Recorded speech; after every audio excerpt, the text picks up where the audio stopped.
La primera carta de Pedro, entendemos que el apóstol fue un hombre determinado a amar a su Señor sin importar la circunstancia que vivía. ¿Tiene usted la misma determinación? Fue extraño el dolor y el sufrimiento. Él sabía no solo lo que significaba sufrir por el Evangelio, sino también lo que significaba fallarle al Señor. Por eso sus palabras son auténticas y llenas de esperanza. El apóstol Pedro vivió en tiempos muy difíciles, cuando los cristianos eran odiados, maltratados e incluso asesinados, y estuvo listo a dar su vida porque creía firmemente en el mensaje de salvación que Jesucristo había traído. Este pescador que se convirtió en un apóstol por el llamado del Señor, nos entrega consejos hermosos y relevantes a través de todos sus escritos. Hemos titulado el mensaje de hoy, Reflexiones que se ven en la pluma de Pedro.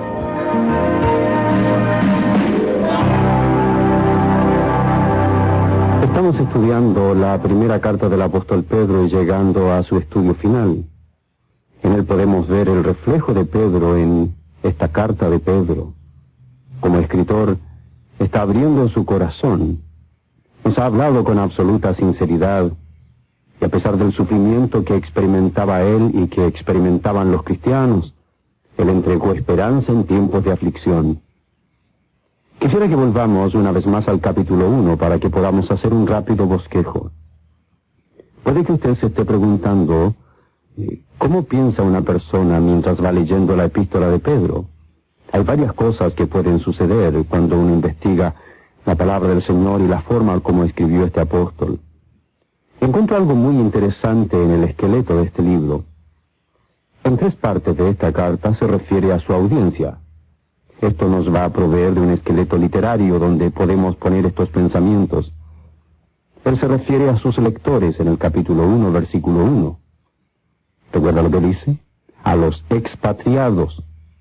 Y una vez más se refiere a su audiencia en el capítulo 2, versículo 11, cuando los llama amados.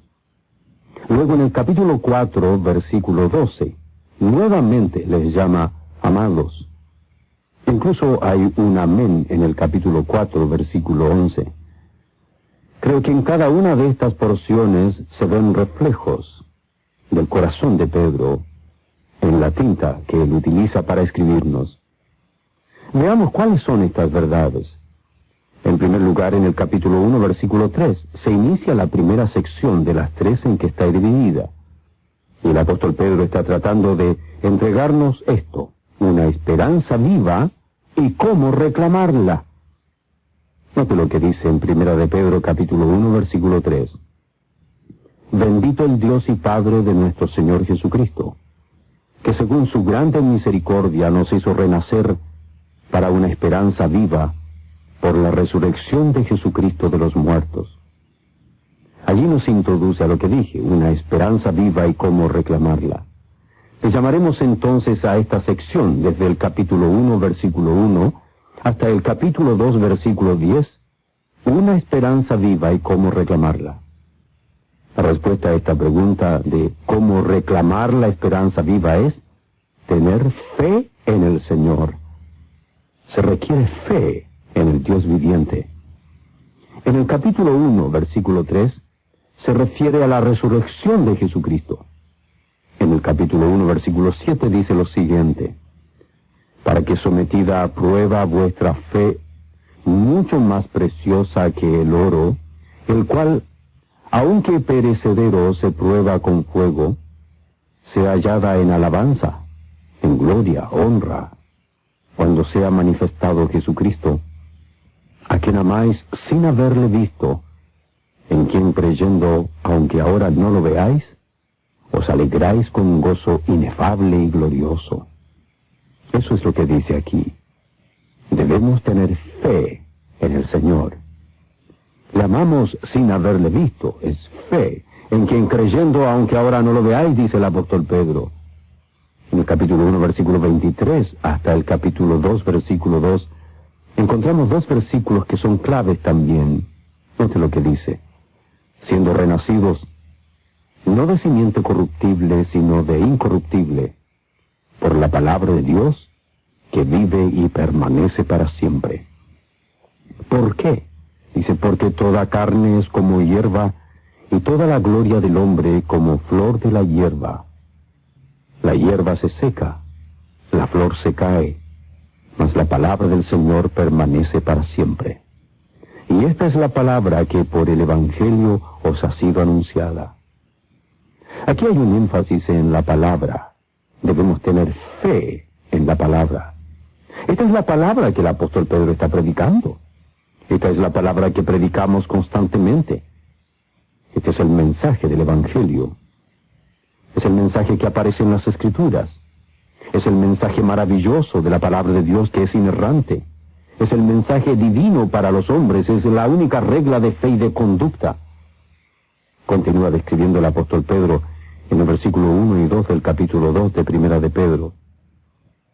Desechando pues toda malicia, todo engaño, toda hipocresía, envidias y todas las detracciones. Desead como niños recién nacidos la leche espiritual no adulterada, para que por ella crezcáis para salvación. Dice la parte final de este versículo, para que por ella, refiriéndose a las Escrituras, a la palabra de Dios, para que por la palabra de Dios crezcáis para salvación. Tal vez me he escuchado decir muchas veces esto, pero creo que es importante repetirlo una vez más. En este mundo usted no encontrará nada eterno, sino solamente la palabra de Dios y su alma, nada más.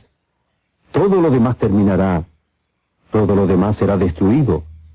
Ni riquezas, ni cosas, nada quedará, solo la palabra de Dios es eterna y su alma.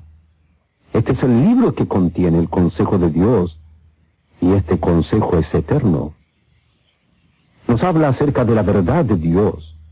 Es la verdad de Dios. Nosotros no hacemos la Escritura relevante. Ella es relevante. No tenemos que despreocuparnos de ella, porque puede ocurrir que usted se descuide como se descuida del jardín de su casa. No debemos hacerlo. La palabra es el fundamento para una vida estable. Alimenta nuestra fe, llena nuestro tanque. No necesitamos esperar hasta el domingo para poder entender más de las Escrituras, porque tenemos una esperanza viva, y estos versículos nos dicen que debemos reclamarla por la fe en nuestro Señor Jesucristo, por la fe en lo que Él ha escrito en su palabra. Algunas de las técnicas para vivir como extranjeros, como peregrinos en este mundo, aparecen allí. Observe el capítulo 2, versículo 11 hasta el capítulo 4. La palabra importante es la palabra fe. Es como tener esta clase de esperanza y reclamarla. Solamente debemos seguir viviendo conforme a lo que la palabra del Señor nos indica para el futuro. Tenemos esperanza por medio de nuestra fe en el Señor y nuestra fe en la palabra del Señor. Si alguien se está preguntando, ¿cómo yo tengo esta vida de peregrino y cómo tengo que vivirla? Debe vivirla por medio de la sumisión. Que esto quede muy grabado, no solo en su mente, sino tal vez allí mismo en su Biblia. Si hay algún tema que tiene que ser más tratado a través de esta sección central de la carta de Pedro, es el tema de la sumisión. Necesitamos ser independientes. Es por esa razón que muchas personas han viajado de un lugar a otro como peregrinos. Otro preguntó si tenía algún instrumento formal para poder iniciar su vida ministerial. Dijo que no, pero que estaría listo y dispuesto para ir al seminario. El pastor Sundó le dijo que conversara un momento y así lo hicieron. Entonces le dijo, mira, si tú te sientes contento haciendo cualquier otra cosa fuera del ministerio, no trates de meterte a la vida ministerial rápidamente. Piensa bien lo que vas a hacer. Dice que después de unos días volvieron a hablar y le dijo que había pensado seriamente lo que le había dicho, porque él tenía una carrera como dentista muy satisfactoria. Mientras hablaban, estaban con su esposa, se miraron mutuamente y le preguntó el pastor Sundol a ella. Ella le dio una respuesta realmente impresionante. Le dijo, ¿sabe, pastor? Cuando me casé con este hombre, realmente entregué todo mi ser a este matrimonio. Y he determinado que este hombre, que está caminando cerca del Señor, que ama al Señor, es que este hombre es digno que yo esté a su lado y que yo vaya con él donde el Señor lo guíe. Debido a que él ama al Señor, yo estoy lista a ser parte de ese plan. Interesante, ¿no es cierto? Cuando existe un hombre que ama a Dios, que sigue las enseñanzas de Dios, que está dispuesto a someterse a la voz de Dios, que está dispuesto a amar a su esposa, a sus hijos, de acuerdo a lo que Dios le manda, ¿qué mujer normal puede evitar someterse a ese hombre? Hemos sido instruidos de que en esta vida somos como peregrinos y también se nos ha enseñado a vivirla. Pero la palabra clave es vivirla en sumisión. El capítulo 2, versículo 13 al 17 nos enseña en el área de gobierno. En los versículos 18 al 20 nos enseña en el área de nuestra profesión. En el capítulo 3, versículo 1 al 7 nos dice cómo deben ser nuestras relaciones en nuestros hogares. En el capítulo 3, versículo 8 al 12 nos instruye sobre nuestro comportamiento en nuestras congregaciones. Allí está, es palabra de Dios. Esa es nuestra esperanza viva, someternos a la palabra de Dios y vivir por fe. Está todo claro, todo indicado cómo debemos comportarnos. Es importante que demos también una mirada a lo que dice el versículo 22, me refiero al capítulo 3. Dice allí que habiendo subido al cielo está a la diestra de Dios, y a él están sujetos ángeles, autoridades y potestades. Tenemos que aprender a trabajar en sumisión, a someternos en la vida a nuestro Señor, a entregarle la gloria a Él, porque la gloria es para Él. Nosotros debemos tener una disposición para seguirle doquiera Él nos guíe.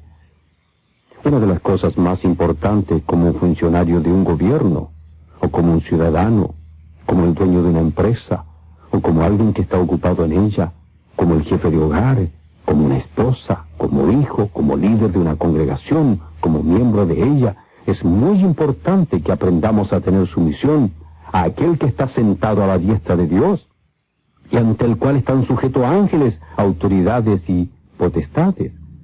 Pero estar sujeto a Dios no significa que yo asisto a una iglesia simplemente, que leo la Biblia simplemente, que oro simplemente. Estar sujeto a Dios es que me interesa lo que dice su palabra, que la voy a aprender, que voy a adquirir conocimiento, que con la ayuda del Espíritu Santo voy a someter mi carne y voy a comenzar a vivir conforme a los principios que Dios me manda. Eso es someterse a Dios como Señor, como el dador de todo don perfecto, el dador de todo consejo, de toda guía para la vida. He dicho antes que hay 3 verdades. La primera de ellas es que tenemos una esperanza viva y Pedro nos enseñó cómo reclamarla. Luego examinamos la vida de peregrino y cómo debíamos vivirla. En tercer lugar, el capítulo 4, versículo 12 hasta el capítulo 5, versículos 11, nos habla de la prueba de fuego y cómo soportarla. No puedo explicar todo lo que ocurrirá cuando aprendamos a soportar la prueba, pero si aprendemos a comportarnos como hijos de Dios en medio de ella, los beneficios los obtendremos nosotros y daremos un gran testimonio de la obra que Dios realiza en nuestras vidas. El apóstol Pedro nos entrega 3 maneras de cómo soportar la prueba de fuego. En los versículos 12 al 19 nos habla de la soberanía de Dios. Versículos 1 al 5 nos habla del pueblo de Dios, y en el capítulo 5, versículos 6 al 11, nos habla del poder de Dios. Por la soberanía de Dios debemos aprender que Dios está en control de todo. Cuando habla del pueblo de Dios, tenemos que recordar que somos una familia, que estamos unidos, que debemos permanecer unidos en medio de la prueba de fuego. En tercer lugar, con referencia al poder de Dios, nos dice que debemos confiar en Él. Debemos depender del Señor, debemos tener fe en Él, y en esta vida de peregrino debemos someternos al Señor y vivir apoyados por su poder. El cerrar esta carta no es nada fácil. No es un asunto fácil de hacerlo personalmente ni homiléticamente. Es maravilloso estudiar un libro que le trae esperanza, especialmente en tiempo de aflicción. Durante nuestro recorrido nos hemos dado cuenta de la forma extraordinaria como Dios reveló su palabra. Nos hemos dado cuenta que el apóstol Pedro nos entrega un mensaje que es relevante, que fue relevante para los expatriados, para aquellos que estaban siendo perseguidos, que fue relevante para los amos, para los siervos, los esclavos, fue relevante para los hombres, las mujeres, fue un mensaje relevante para las esposas, los esposos, los hijos, y es un mensaje relevante para nosotros en nuestros días. Es un mensaje que llega a lo más profundo de nuestro corazón, y que si usted está experimentando momentos de aflicción porque sus relaciones no son buenas con su cónyuge, con sus hijos, si está sufriendo injustamente en su relación conyugal, si está sufriendo por sus pecados, tiene esperanza en el arrepentimiento, en el perdón que Dios le da y la restauración y el cambio de vida que usted tiene que realizar.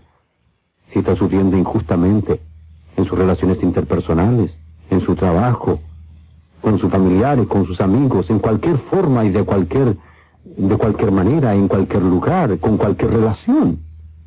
El apóstol Pedro le ha entregado esperanza en esos tiempos de aflicción.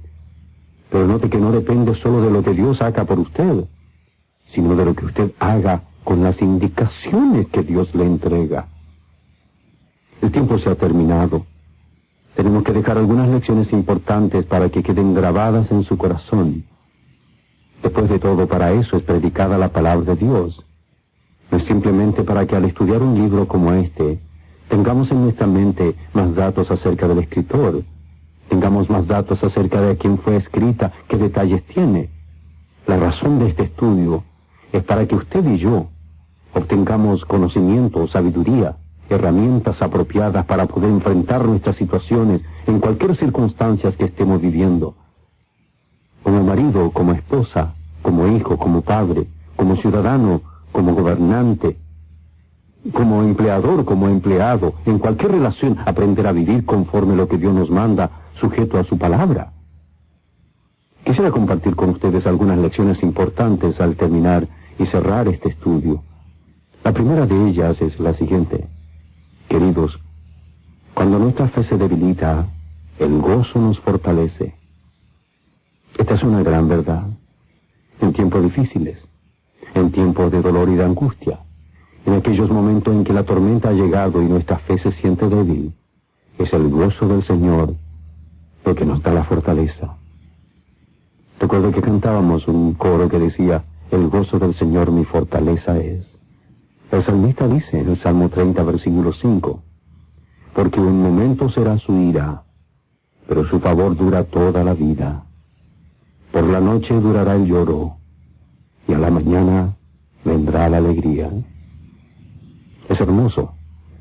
Hace algunos días atrás, mientras entraba al quirófano, venía a mi mente una canción que habla precisamente de esto. Quiero saber más de ti, Señor. Quiero conocerte más.